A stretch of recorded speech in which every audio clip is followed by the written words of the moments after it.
This is a reading from the book entitled Purgatory, explained by the Lives and Legends of the Saints by Father F.X. Shope, S.J. Chapter 32. Matter of Expiation. The Life of Pleasure. The Pursuit of Comfort. Venerable Francis of Pampeluna, and the Man of the World, Saint Elizabeth, and the Queen, her mother. In our days there are Christians who are total strangers to the cross and the mortification of Jesus Christ. Their effeminate and sensual life is but one chain of pleasures. They fear everything that is a sacrifice. Scarcely do they observe the strict laws of fasting and abstinence prescribed by the Church.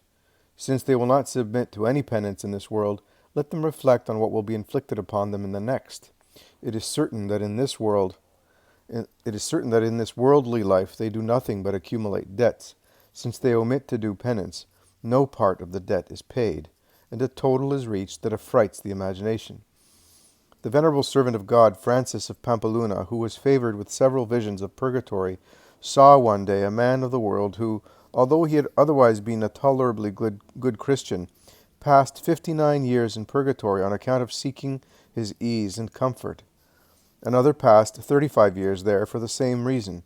A third, who had too strong a passion for gambling, was detained there for 64 years.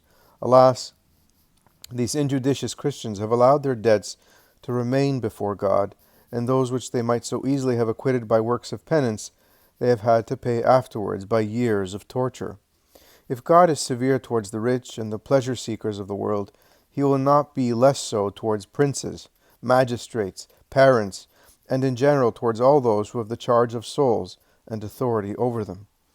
A severe judgment, says he himself, shall be for them that bear rule. Footnote 1. Sap. Chapter 6, verse 6.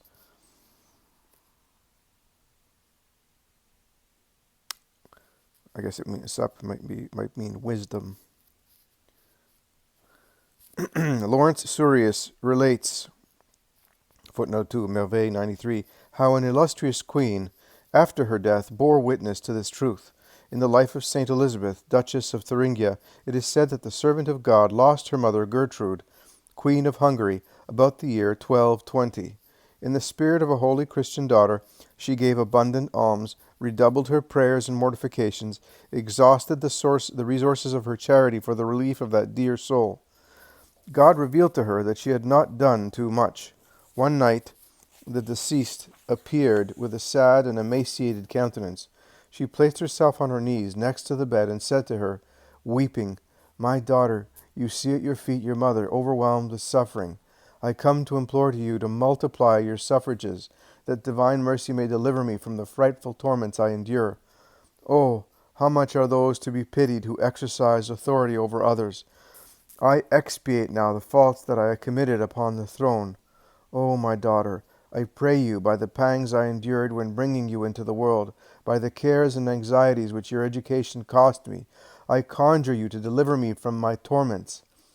Elizabeth, deeply touched, arose immediately, took the discipline to blood, and implored God with tears to have mercy on her mother Gertrude, declaring that she would not cease to pray until she had obtained her deliverance.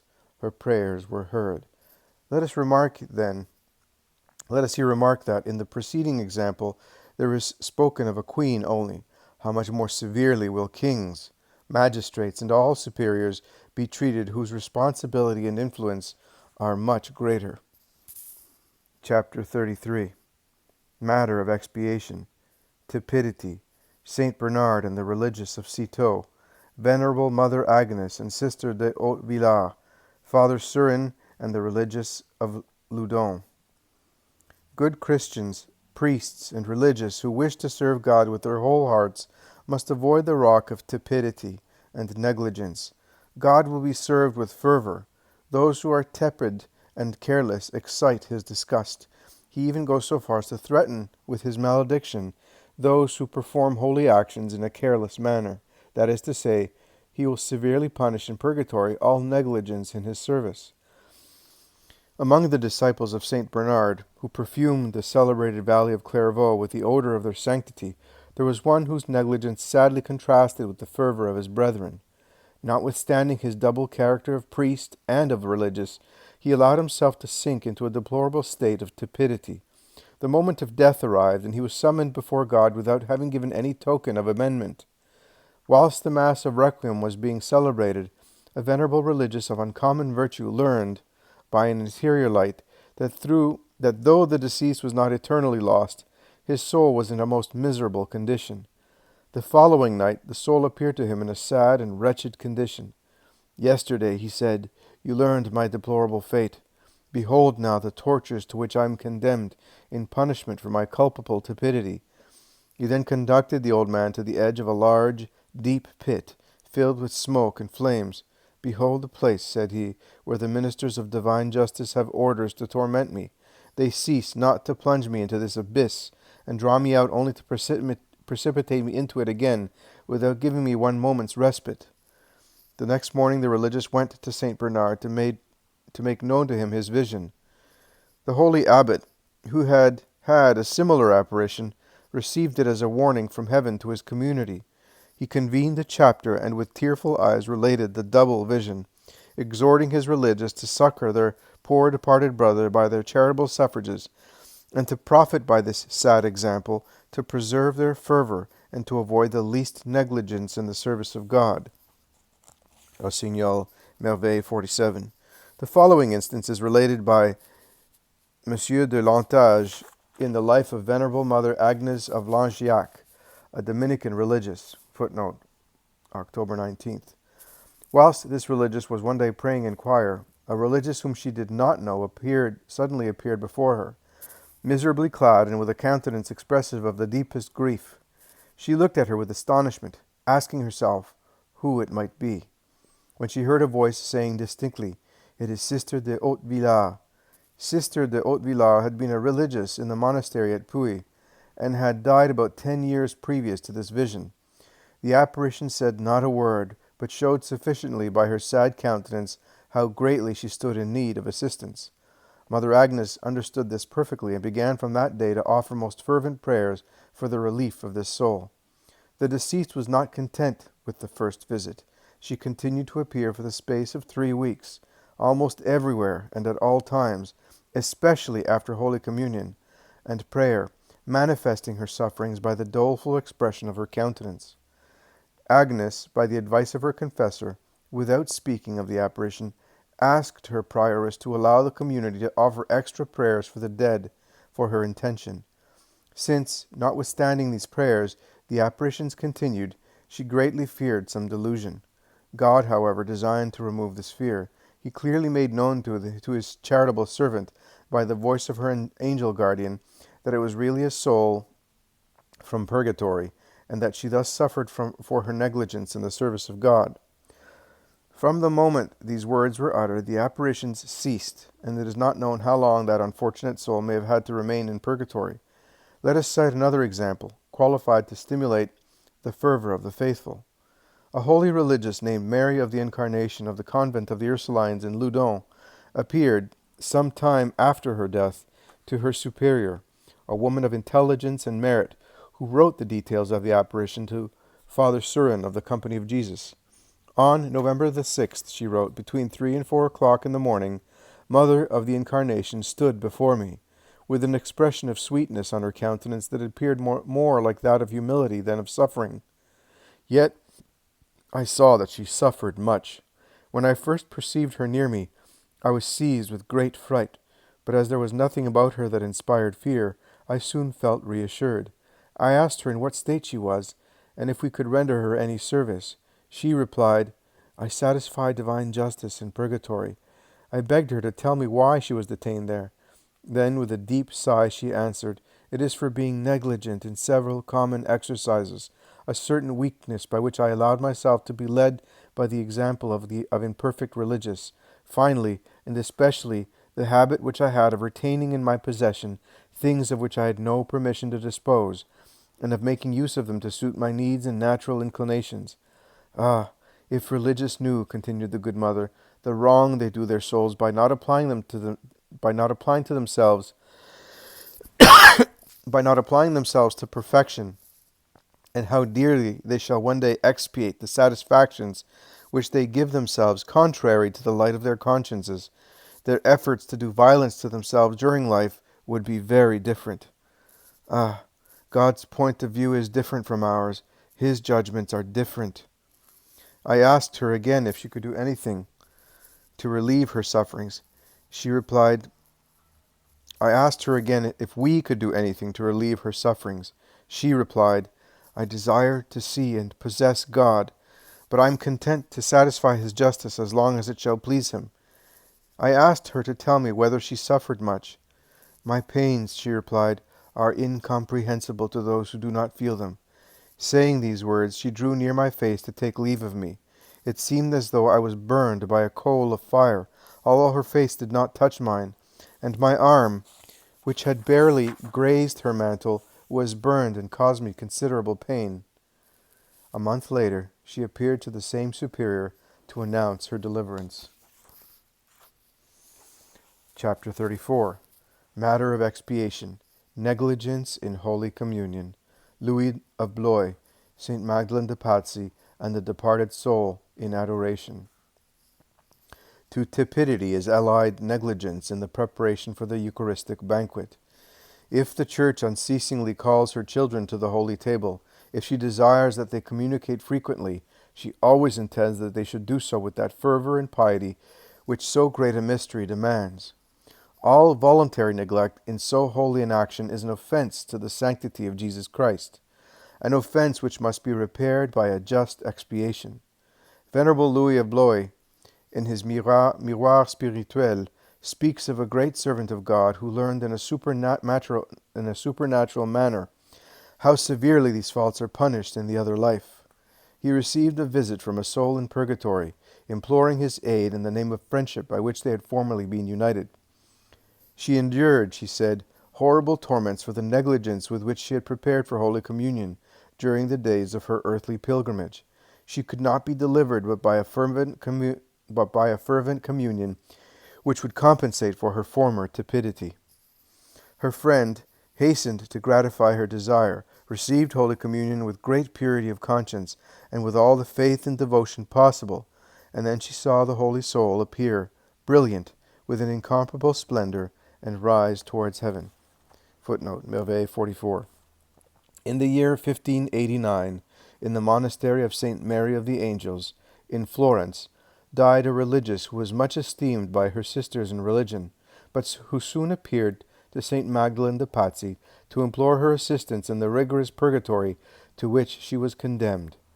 The saint was in prayer before the Blessed Sacrament when she perceived the deceased kneeling in the middle of the church in an attitude of profound adoration.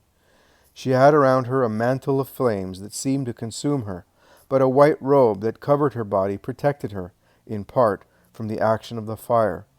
Greatly astonished, Magdalene desired to know what this signified, and she was answered that this soul suffered thus for having had little devotion towards the august sacrament of the altar. Notwithstanding the rules and holy customs of her order, she had communicated but rarely, and then with indifference. It was for this reason divine justice had condemned her to come every day to adore the Blessed Sacrament and to submit to the torture of fire at the feet of Jesus Christ. Nevertheless, in reward for her virginal purity, represented by the white robe, her divine spouse had greatly mitigated her sufferings. Such was the revelation which God made to his servant. She was deeply touched and made every effort to assist the poor soul by all the suffrages in her power. She often related this apparition, and made use of it to exhort her spiritual daughters to zeal for Holy Communion. Matter of expiation. Chapter 35. Want of respect in prayer. Mother Agnes of Jesus and Sister Angelique. Saint Severin of Cologne, Venerable Francis of Pampeluna, and the priests, Father Straight, S.J. We should treat holy things in a holy manner. All irreverence in religious exercises is extremely displeasing to God. When the Venerable Agnes of Langeac, of whom we have already spoken, was prioress of her convent, she very much recommended to her religious respect and fervor in their relations with God, reminding them of these words of Holy Scripture. Accursed be he that doth the work of God with negligence. A sister of the community named Angelique died. The pious superior was praying near her tomb when she suddenly saw the deceased sister before her, dressed in the religious habit. She felt at the same time as though a flame of fire touched her face. Sister Angelique thanked her for having stimulated her to fervor, and particularly for having frequently made her repeat during life these words, "Accursed be he that doth the work of God with negligence." "Continue, mother," she added, "to urge the sisters to fervor. Let them serve God with the utmost diligence. Love him with their whole heart, and with all the power of their soul. If they could but understand how rigorous are the torments of purgatory, they would never be guilty of the least neglect." The foregoing warning regards in a special manner priests, whose relations with God are continual and more sublime.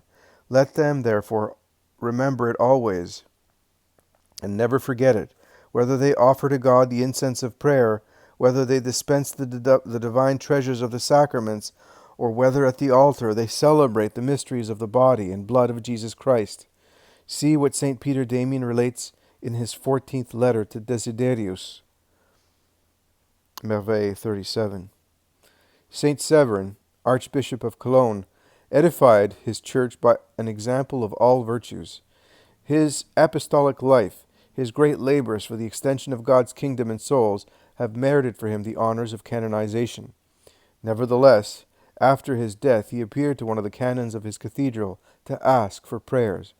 This worthy priest, not being able to understand that a holy prelate, such as he had known Severin to be, could stand in need of prayers in the other life, the deceased bishop replied, "It is true God gave me grace to serve him with all my heart, and to labor in his vineyard, but I often offended him by the haste with which I recited the holy office. The occupations of each day so absorbed my attention that when the hour of prayer came, I acquitted myself of that great duty without recollection, and sometimes at another hour than that appointed by the Church. At this moment I am expiating those infidelities, and God permits me to come and ask your prayers." The biography adds that Severin was 6 months in purgatory for that one fault. Venerable Sister Frances of Pampeluna, whom we have before mentioned, one day saw in purgatory a poor priest whose fingers were eaten away by frightful ulcers. He was thus punished for having at the altar made the sign of the cross with too much levity, and without the necessary gravity. She said that in general, priests remain in purgatory longer than laymen, and that the intensity of their torments is in proportion to their dignity. God revealed to her the fate of several deceased priests. One of them had to undergo 40 years of suffering for having by his neglect allowed a person to die without the sacraments. Another remained there for 45 years for having performed the sublime functions of his ministry with a certain levity. A bishop whose liberality had caused him to be named almoner was detained there for 5 years for having sought that dignity. Another, not so charitable, was condemned for 40 years for the same reason. Vie de la Vénérable Mère France. Cf. Merveille 25. God wills that we should serve him with our whole heart, and that we should avoid, in so far as the frailty of human nature will permit, even the slightest imperfections. But the care to please him and the fear of displeasing him must be accompanied by a humble confidence in his mercy. Jesus Christ has admonished us to hear those whom he has appointed in his place to be our spiritual guides, as we should himself, and to follow the advice of our superior or confessor with perfect confidence. Thus, an excessive fear is an offense against his mercy. On November the 12th, 1643, Father Philip Straight, of the Society of Jesus, a religious of great sanctity, died at the novitiate of Brunn in Bohemia. Every day he made his examination of conscience with the greatest care, and acquired by this means great purity of soul. Some hours after his death, he appeared all radiant to one of the fathers of his order, Venerable Martin Streda. "One single fault," he said, "prevents me from going to heaven, and detains me 8 hours in purgatory. It is that of not having sufficiently confided in the words of my superior, who in the last moments of my life strove to calm some little trouble of conscience. I ought to have regarded his words as the voice of God himself.